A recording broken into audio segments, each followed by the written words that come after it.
In 1945, Animal Farm by George Orwell was published. Animal Farm is a satire of the Russian Revolution in 1917 and the Stalinistic era of Russia. The book uses animals to represent many famous political figures and ideologies.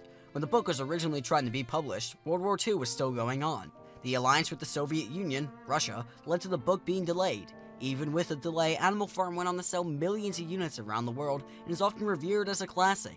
Animal Farm later went on to receive the Prometheus Hall of Fame Award and the Retro Hugo Award for Best Novel.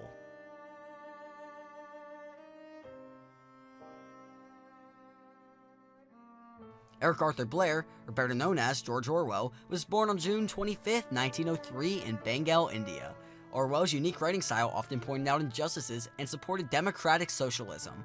He is known for books such as Animal Farm in 1984, which each sold millions. While selling a ton of units is certainly impressive, they both have a mixed critical response. The deep meaning in Orwell's books turned some people away from his novels, but at the same time made many people adore Orwell's unique writing style.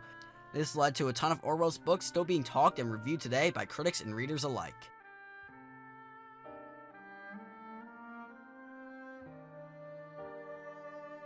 Animal Farm takes place, well, on a farm, where a pig by the name of Old Major convinces the other animals that the owner of the farm, Mr. Jones, treats them unequally. As a result, he starts an uprising on the farm. This eventually leads to the animals taking over. The source of conflict is the animals trying to run the farm, but at the same time, controlling the people around it. Many animals have important interactions with each other. The pigs, even though preaching equality for every animal, are treated as gods and often keep things for themselves. The other animals in the novel are either loyal to the pigs or are just scared of them.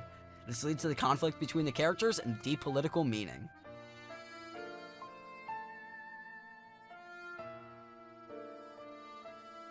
The temptation of leadership and power can corrupt even the most earnest of ideals and people.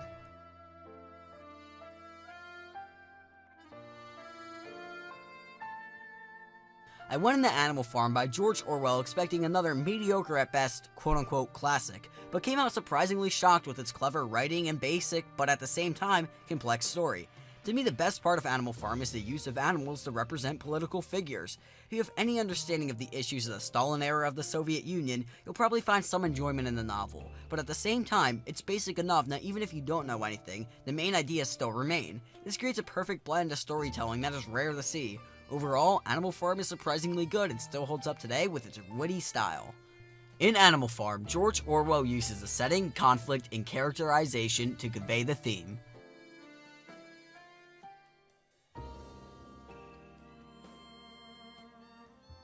This single farm of ours would support a dozen horses, 20 cows, hundreds of sheep, and all of them living in a comfort and a dignity that are now almost beyond our imagining. This quote shows the theme by showing what there is to take. If a corrupt leader wanting power got control, all of this can be his. It shows the temptation that a leader would face in this position. And as we all know, human desire can get the better of us, leading to corruption. Setting his sheep, horses, cows, pigs, dogs, ducklings, goat, raven, and donkey amid the idealistic agrarianism of the manor farm, he builds an allegory that characterizes Adolf Hitler, Mussolini, and Joseph Stalin and their cynical plot to uplift then enslave the unwary farmyard. This quote describes how the analogy of the farmyard is perfect for the message the novel is trying to spread and how it mirrors the thoughts and actions of the leaders of Europe.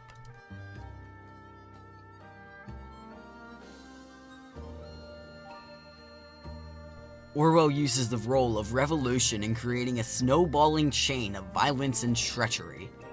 Without the revolution, the pigs and other animals would have never had a chance to rise to power. As a result of the rebellion, the power gets the better of them, leading to never-ending misery for the other animals.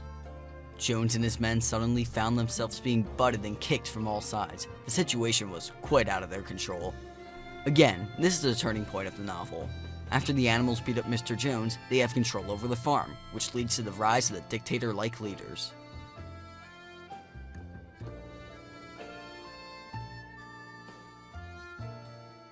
Malevolent Napoleon, though in character, not much of a talker, still he adequately fits words and articulatory dynamics to objects. This quote shows that the character of Napoleon is able to use his sly and deceiving words to enable himself to become a leader of the farm. Throughout the spring and summer, they worked a 60-hour week, and in August, Napoleon announced that there would be work on Sunday afternoons as well. This work was strictly voluntary, but any animal who absented himself from it would have his rations reduced by half. Orwell again shows that the ruler of Napoleon is cruel and heartless. While the work is quote-unquote optional, those who don't do it will starve.